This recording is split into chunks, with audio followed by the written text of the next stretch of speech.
नमस्कार, मैं इम्तियाज़ अहमद। इस वक्त हम मौजूद हैं मानवाधिकार इमरजेंसी सोशल हेल्पलाइन के प्रदेश अध्यक्ष अभिजीत कुमार के साथ। पिछले दिनों अभिजीत कुमार ने पीएनआई के माध्यम से कुछ बयान दिया था। बयान था शहर में हो रहे क्राइम के ऊपर उन्होंने कुछ टिप्पणियां की थी, जिसमें उन्होंने कहा था कि पुलिस का जो कार्यशैली है, पुलिस का जो रवैया है, विभिन्न किस्म के अपराध मामलों को लेकर के उसमें बहुत सारी कमियां नज़र आ रही है, जिसको लेकर के वो जो वरीय पुलिस के जो वरीय पदाधिकारी है उनको लिखने की बात कही थी, लिख करके शिकायत करने की बात कही थी। तो फिर से हम जुड़े हैं इनके साथ ताकि हम ये जान सके कि पिछले हफ्ते 10 दिनों के अंदर क्या कुछ इनके तरफ से कार्रवाई के तौर पे लिखा गया है।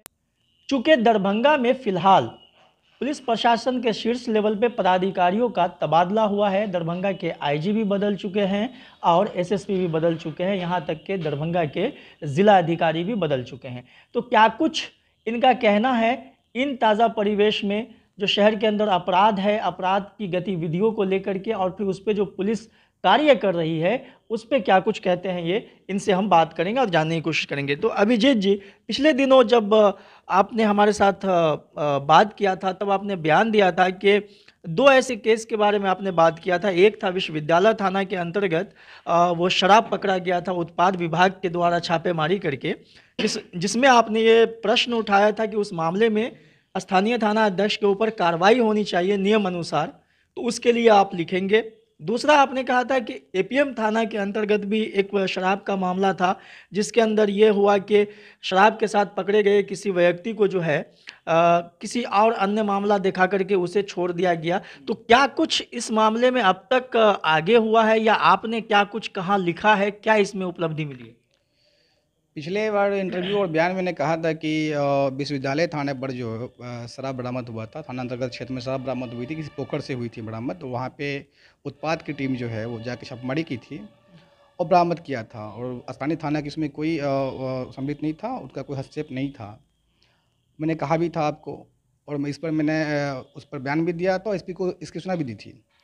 लेकिन इसी बीच में उनका तबादला हो गया, एसएसपी का तबादला हो गया। उन पर कार्रवाई होनी थी, क्योंकि स्पष्ट बयान मुख्यमंत्री का भी है और पुलिस मुख्यालय का भी है कि जिस किसी क्षेत्र में स्थानीय थाना क्षेत्र थाना को छोड़ के कोई अन्य टीम, पुलिस की अन्य टीम, चाहे अन्य टीम छापेमारी करेगी, शराब बरामद करेगा, उन पर कार्रवाई होगी और 10 साल के लिए उनको थाना पद से, जो अध्यक्ष पद से जो है, हटा दिया जाएगा। कार्रवाई करते हुए हटा दिया जाएगा। लेकिन ऐसा कुछ हुआ नहीं, एसपी का तबादला हो गया। और मैंने कहा भी था कि मैं लिखूंगा, मैं उनके खिलाफ लिख चुका हूँ, लेटर भेज चुका हूँ, मेरे पास प्रति किन किन के खिलाफ आपने कहाँ लिखा है?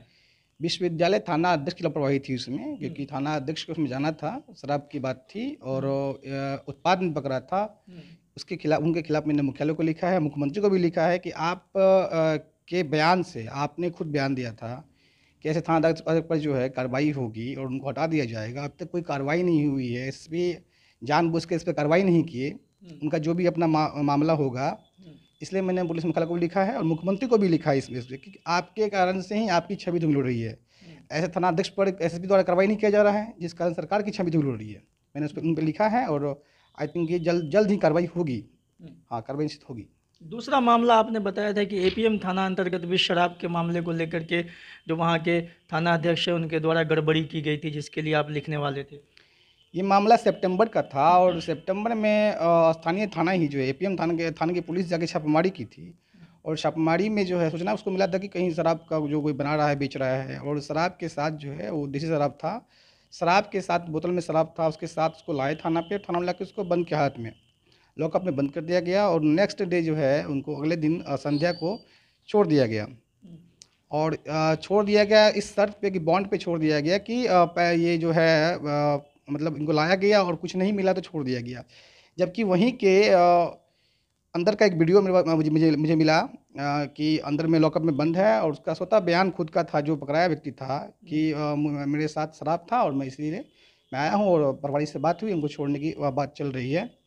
इसी बीच इस वीडियो को, क्योंकि मुझे पता था पहले से ही कि जो वीडियो मैं इनको सेंड करूँगा एसएसपी को, वो पूरा वीडियो जो है वो कंसर्निंग अफसर को सेंड करते हैं, जिस कारण से वीडियो कट कर दिए थे, क्योंकि उसका कुछ लोकेशन दिख रहा था आसपास का, और जो व्यक्ति थे उनका भी कुछ हमका प्रोटेक्शन लेना था, इसलिए हमको छोड़ दिए थे और कट के वीडियो करके हम भेज दिए एसएसपी को। एसएसपी ने क्या किया, उस वीडियो और मेरे पत्र के अधि पे और संज्ञान लेते हुए एक सुबोध चौधरी इंस्पेक्टर थे सदर के, और उनको दिया जांच करने के लिए। तत्काल अभी वो एसडीपीओ में उनका तबादला हो गया है, डीएसपी में चले गए हैं। उन्होंने जांच में क्या किया, उस व्यक्ति को बुलाया, उसका एक वीडियो रिकॉर्डिंग लिया और एक एफिडेविट कोर्ट से ले लिया और कहा कि नहीं, ये व्यक्ति खुद लिख के दे रहा है, हमसे बात भी उनकी हुई थी, ये खुद से लिख के दे रहा है कि हमको शराब मिला नहीं, पुलिस लाई छोड़ दी। तो मैंने कहा कि भाई ठीक है, शराब मिला नहीं, पुलिस लाई छोड़ दी, तो आप लॉकअप में नहीं बंद कर सकते हैं।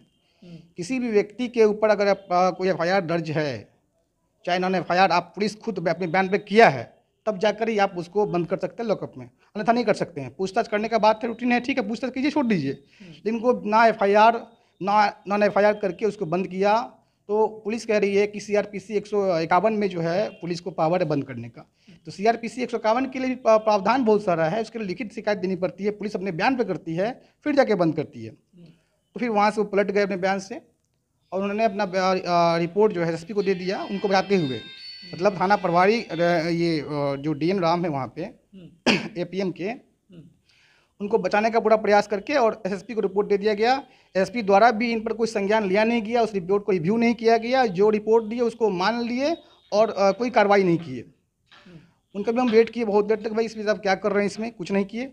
उनके अगेंस्ट में मैं मुख्यालय को लिख दिया हूं और जल्द ही कार्रवाई होगी ही, क्योंकि इसमें दोनों पर कार्रवाई होगी, जो इंस्पेक्टर तत्काल थे उन पर और जो थाना अध्यक्ष उन पर, क्योंकि ये कानून का खुल्लम-खुल्ला उल्लंघन है। एक तो मुख्यमंत्री बोल रहे हैं कि शराबबंदी है, शराब पूर्णतः नहीं मिलना चाहिए, जिस स्टेशन शराब मिलेगा उसके थानेदार जाएंगे, चाहे ये जाएंगे वो जाएंगे। दूसरी ओर जो शराब के साथ पकड़ाता व्यक्ति है उसको आप छोड़ रहे हैं और वहाँ पैसा लेके छोड़ रहे हैं और दिखाते हैं कि बॉन्ड पे छोड़ा गया, उस पर 151 लगाया गया, तो ये लगाया गया, तो मतलब गुमराह किया जा रहा है। पब्लिक के पास इतना तो है नहीं जो इसके पीछे लगा रहेगा। मतलब दूसरी बात क्या है कि शराबबंदी तो बिल्कुल है ही नहीं, शराबबंदी को मतलब मजाक उड़ा हुआ है और मुख्यमंत्री शराब खुद भिजवा रहे हैं, ये भी जान लीजिए। सरकार शराब भिजवा रही है। वो कैसे भिजवा रही है? वो इसलिए कि जब सरकार शराबबंदी लागू किया था स्टार्टिंग 2016 में, उस समय बेल का प्रावधान नहीं था, उसमें बेल का प्रावधान था, थाने से बेल का प्रावधान नहीं। अब क्या किया, 18 में संशोधन किया, जो चेंजिंग आया है कानून में, उसमें क्या किया कि सेक्शन बी और सी लगा दिया गया कि शराब अगर आप पी के आते हैं, पकड़ाते हैं, तो आपको थाना से बेल मिल जाएगा। शराब के साथ पकड़ाते हैं तो आपको जेल भेजा जाएगा। तो आप जब शराब के साथ पकड़ाया व्यक्ति, शराब के पी के पकड़ाया व्यक्ति को आप बेल दे रहे थाना, इसका मतलब शराब मिल रही है। शराब कहीं मिल तो नहीं पी रहे लोग, आप बिल भी दे रहे हैं उसको, तो अब तो खुद भिजवा रहे शराब को, शराब पी के तुम आओ, हम थाने से बिल दे देंगे। और इसमें इतना बढ़ा है करप्शन, आप देख लीजिएगा कि 2016 से लेकर 18 तक के बीच में हमको लगता है कि बहुत सारे मामले, बहुत लोग जेल गए हैं शराब मामले में।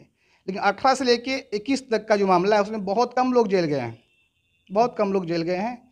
इसलिए जेल गए हैं क्योंकि पुलिस को कमाने का अच्छा मौका मिल गया। सरकार ने पुलिस को दे दिया कि जाओ, तुम्हारी मन है, तुम्हारा मन हो तो सेक्शन बी लगाओ, जो इसका सेक्शन है, जो उत्पाद अधिनियम का सेक्शन है 37B, बी और सी लगता है और ए लगता है जो शराब बरामद होता है उसमें। सेक्शन बी दे के जो है 37B दे कर इसको छोड़ देता है। वो प्रभारी भी डिपेंड करता है कि इसको बेल देना है कि नहीं देना है। उनके मन मुताबिक अगर वो व्यक्ति आ गया, उनका डिमांड पूरा कर दिया, तो उनको थाने से बेल मिल जाएगा। उनका डिमांड नहीं पूरा किया तो सेक्शन सी लगा के उसको जेल भेज दिया जाएगा। तो मुख्यमंत्री तो खुद भिजवा रहे हैं शराब, क्योंकि सरकार का प्रतिनिधित्व तो ही लोग है। स्थानीय स्तर पे थाना हो, चाहे ब्लॉक हो, चाहे डीएम हो, चाहे यही उन लोग का प्रतिनिधित्व है सरकार का। लेकिन आप कह रहे हैं कि मुख्यमंत्री खुद बेचवा रहे हैं शराब, ये अब बड़ा आरोप लगा रहे हैं आप, जबकि मुख्यमंत्री शराब को लेकर के कितने कंसस नज़र आते हैं। वो अपने पदाधिकारियों से कहते हैं, पिछले दिनों तो वो काफ़ी हड़काया है पदाधिकारियों को शराब के मामले में। फिर ये जो आपने कहा कि उसमें चेंजिंग करके शराब पी करके आओ तो आपको बेल मिल जाएगा, ये हम थोड़ी करें। सरकार का जो कानून है वो बता रहा कि हम खुले हुए हैं, हमको आओ, हमको पियो, सिर्फ बोतल मत लेके जाओ। तो फिर वो जो नीतीश कुमार जो कहते हैं शराबबंदी है और शराबबंदी लागू करो, वो क्या है? इन लोग को बनाना है बेवकूफ़, जनता को जो है लूटने का जो सिस्टम बना हुआ है कि जो जितना बर्बाद है, क्योंकि अधिकांश शराब का सेवन जो है वो निचले लेवल के लोग करते हैं और बड़े लोग भी करते हैं, लेकिन बड़े लोग को पकड़ा जाता नहीं है। किसी पुलिस की इतनी हिम्मत नहीं है कि बड़े व्यवसाय के बच्चे हो, चाहे बड़े IAS IPS के, सब लोग पीते हैं। ऐसा नहीं है कि सिर्फ बड़े लोग ही पीता है, सब लोग पीते हैं, लेकिन इनकी उतनी हैसियत नहीं है कि वो बड़े लोग पे हाथ दे, किसी सांसद पे हाथ दे, विधायक पे हाथ दे, मंत्री पे हाथ दे। कहाँ नहीं चलता है शराब। तो आपने तो खुद निकाला, क्या जरूरत थी आपको? जब आपने कहा कि पूर्ण शराबबंदी है पूरे बिहार में, तो क्या जरूरत पड़ेगी आपको जो है सेक्शन सी और बी लगाना पड़ेगा? कि शराब पी के जाओ तो आपको बॉन्ड पे जेल बेल मिल जाएगा? ये क्यों करना था उनको? अब तो खुद बिचवा रहे हैं। आज झूठ-मूठ का आप जो ये नाटक ये निकालते हैं कि आज ये रैली है, आज वो रैली है। कौन पकड़ाता है थाना में पी के?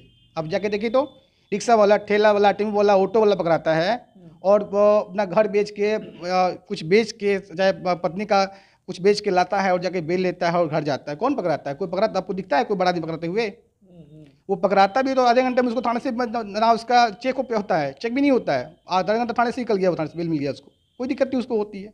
जेल कौन जाता है? जेल जाता है गरीब आदमी। आप जिस हिसाब से बता रहे हैं उस हिसाब से तो फिर शराबबंदी का कोई मतलब ही नहीं नज़र आता है। कोई मतलब नहीं है। जब वैसे भी आपने कह दिया कि आप शराब पीजिए, थाना जाइए, आप बेल लीजिए थाने से, सेक्शन बी में बेल मतलब शराब पीजिए, कोई दिक्कत नहीं है। आपके जो थाना जिस थाना में गए हैं वो थाना प्रभारी आपके बातों में आ जाते हैं, चाहे उनके डिमांड को आप पूरा कर देते हैं तो आपको बेल मिल जाएगा। अगर आप कितनों पिए हुए हैं, बोतल भी है, आपके बात आपको उनका डिमांड नहीं पूरा करना तो कोई बिल नहीं मिलेगा, जेल जाइएगा। ये सरकार दिया कि आप लोग जितने भी प्रशासन के अधिकारी हैं, पुलिस के अधिकारी हैं, आप लोग अच्छे से कमाइए, मस्त रहिए, जनता मरती है, मरने दीजिए, मर रहा है। तो ये बताइए ऐसे में जहाँ एक तरफ आप उस बात पर इशारा कर रहे हैं जहाँ से ऐसा लगता है, प्रतीत होता है आपके अनुसार कि सरकार और सिस्टम मिलके ही जो है शराबबंदी लागू भी किया है और फिर शराबबंदी को कहीं ना कहीं वो बढ़ावा भी दे रहे हैं जैसा आप कह रहे हैं।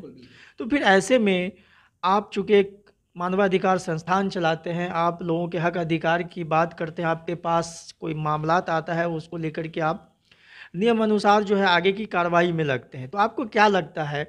आपने कहा कि आपने ऑलरेडी विश्वविद्यालय थाना के विरुद्ध भी जो है एसएसपी से आपने कहा, एपीएम थाने का भी मामला आपने उठाया, लेकिन उसके बावजूद भी कार्रवाई नहीं हुई आपके अनुसार। आगे आप लिख रहे हैं, क्या लगता है आपको, कार्रवाई होनी है या फिर ऐसे ही खानापूर्ति हो जाएगी? नहीं, कार्रवाई तो होगी, लेकिन जो कार्रवाई होनी चाहिए, चाहे जो हम मेरे समक्ष होना चाहिए, वो तो नहीं होगा। ये मुझे पता भी है, क्योंकि यहाँ से लेके वहाँ तक सबका सिस्टम बना हुआ होता है, सब एक हो जाते हैं। तो कार्रवाई तो होगी ज़रूर, दिखावटी के लिए कार्रवाई ज़रूर होगी, लेकिन वैसी कार्रवाई नहीं होगी जो होनी चाहिए। जो होनी चाहिए वो कार्रवाई नहीं होगी। अब देखे थे बेता ओपी में, अब देखा आपने मामला, एक बेता ओपी के थाना अध्यक्ष खुद जाकर छापेमारी में इन्वॉल्व थे, ठीक है। वहाँ से करीब 100 कार्टून शराब बरामद भी हुआ था, 1 कार्टून कम था उसमें, वो बरामद हुआ था। लेकिन उसमें मैं रोकूंगा, उसमें एसएसपी दरभंगा तत्कालीन जो एसएसपी बाबूराम थे उनका ये बयान आया था, हम लोगों को मीडिया के साथ शेयर किया गया था कि बेता ओपी अंतर्गत जो विश्वविद्यालय डीएमसीएच के बॉयज़ हॉस्टल से शराब बरामद हुई थी, उसमें बेता थाना अध्यक्ष की भूमिका नहीं थी शराब बरामदगी करने में। दूसरी टीम के ज़रिया वो छापेमारी करके शराब की बरामदगी की गई। उसके बाद 24 घंटे का उनको समय दिया गया था एसएसपी के द्वारा कि आप जो है 24 घंटे के अंदर में वो जो तस्कर हैं उनके संपत्तियों का पता लगाएं। वो पता शायद वो नहीं लगा पाए, चूँकि बाद में जब उनका एसएसपी का बयान आया था कि उन्होंने पता ढंग से नहीं लगाया, केस की जांच में सही से भूमिका नहीं निभाई, इसलिए उन्हें निलंबित किया गया। लेकिन आप कह रहे हैं कि दूसरी तरफ आप ये कह रहे हैं कि थाना अध्यक्ष बेता के जो छापामारी में साथ थे, तो ये विरोधाभास क्यों है? देखिए, वो छापेमारी में साथ थे, ये मैं जान रहा हूँ, ठीक है, और वो खुद भी बताएंगे। छापेमारी में थे, अन्य टीम भी थी, सम्मिलित रूप से छापेमारी हुई थी, उनमें इनका योगदान था, इस छापेमारी में इन्वॉल्व थे। छापेमारी हुई, इनको निलंबित किया गया कि इनको जो दायित्व दिया गया, इनको जो जिस काम के लिए दिया गया वो काम नहीं कर पाए, यानी कि संपत्ति का ब्यौरा अन्य और चीज़ जो है वो इंक्लूड नहीं कर पाए, नहीं खोज पाए। तुमको जानना ये था कि एसएसपी साहब, अगर आपके पास अगर कोई टीम अगर छापेमारी ऐसा कुछ लाई है कि कौन संपत्ति कितना अर्जित किया है, तो आपने भी तो नहीं किसी को दिखाया, या आपने तो नहीं पब्लिश किया किसी के माध्यम से। अब ये मामला क्या हुआ कि जब ये लंबित हो गया, ये मामला ठंडा पड़ गया। इससे पहले बहुत हल्ला हो रहा था कि इसमें नकाबपोश का मामला है, बड़े बड़े लोग जाएंगे, संपत्ति होगा, ये होगा। अभी आप कहीं देख रहे हैं कहीं पे मामला कुछ चल रहा है? कुछ नहीं, मामला सॉर्ट आउट हो गया, ये मामला खत्म हो गई, दब गई। और जो भी केस का आयु होता है ना, आयु केस का क्या होता है, अपने मन मर्जी से केस डायरी को लिख के और अपने उस जो भी एक्यूज है उससे मिल के उसके फ़ायदे के लिए करके जो है वो सबमिट कर देती है कोर्ट में। उसमें किसी का कोई भी इंटरफेयर नहीं कर सकता है कोर्ट में, ना मीडिया इंटरफेयर कर सकती है, ना अन्य कोई इंटरफेयर कर सकता है। वो कोर्ट में सबमिट होगा। तत्काल कोर्ट में पुलिस के बयान को ही मान लिया जाता है, जो पुलिस का बयान होगा, जो डायरी होगा, उसी को माना जाता है। बाद में ट्रायल चलती है, उसमें दिखाया जाता है कि क्या होना है, नहीं होना है। तो मामला ये खत्म हो गया। एसएसपी ने कोई अन्य कुछ दिखाया नहीं कि क्या, हाँ, छापेमारी मतलब किनके विरुद्ध संपत्ति कितनी मिली, क्या मिली, कुछ आपको पता चला? ये उसमें जहाँ तक याद आ रहा है कि कुछ लोगों की गिरफ्तारी उसी दिन हुई थी साथ में, उसके अलावा तो कोई नई गिरफ्तारी की भी सूचना नहीं है। गिरफ्तारी जो हुई थी वो भी तो वही करवाया था ना, बेतौबी का प्रभारी करवाया था, थोड़ी कोई और करवाया था। बेतौबी के प्रभारी के समक्ष में गिरफ्तारी हुई थी, उसके बाद तो हटाया गया। उसके बाद नया कुछ जुड़ा है मामले में कड़ी। उन्होंने कहा कि बहुत कड़ियों में जो बहुत कड़ी जुड़ना बाकी है, तो कुछ जुड़ा ही नहीं कड़ी, कुछ जुड़ना भी नहीं है, वो मामला खत्म हो चुका है अब।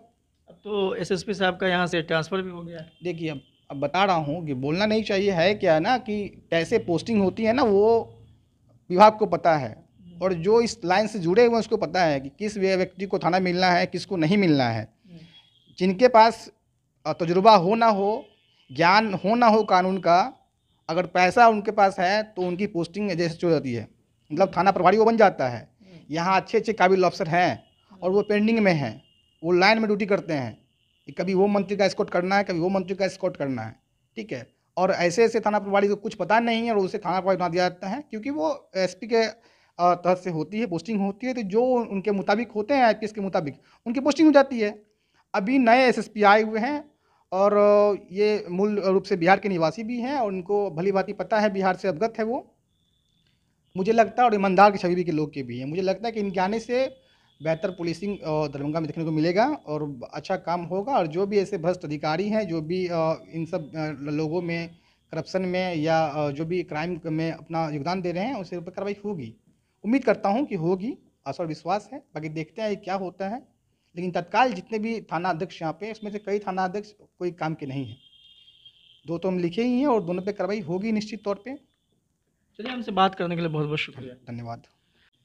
जी, तो सुना अभी आपने, ये थे मानवाधिकार इमरजेंसी सोशल हेल्पलाइन के प्रदेश अध्यक्ष अभिजीत कुमार, जिनसे हम बात कर रहे थे। पिछले दिनों भी हमने इनसे बात किया था और इनका बयान आया था कि किस तरह से दरभंगा के अंदर पुलिस प्रशासन, चाहे वो शराब मामले को लेकर के हो या फिर अन्य क्राइम के जो मामले हैं, जुर्म अपराध के जो मामले हैं, उसमें पुलिस की जो भूमिका है उनके ऊपर इनके काफ़ी सवाल खड़े हुए थे और उसी को लेकर के अभी हमने बात किया था। अभी आपने फिर से सुना इनकी बातें कि किस तरह से दरभंगा के अंदर जो पुलिसिंग हुई है शराब मामले को लेकर के या फिर अन्य मामलों को लेकर के, उसमें पुलिस की जो कार्यशैली है वो कैसी थी। सीधा सीधा इनका आरोप है ख़ासतौर से शराबबंदी को लेकर के कि शराबबंदी पूरी तरीक़ा से विफल है। सरकार ने जिस तरह से इसे लागू किया है और फिर उसमें नियमों में छूट दी गई, उससे ये साबित होता है कि शराब को खुद सरकार बेचवा रही है यहाँ पे, ऐसा इनका कहना है।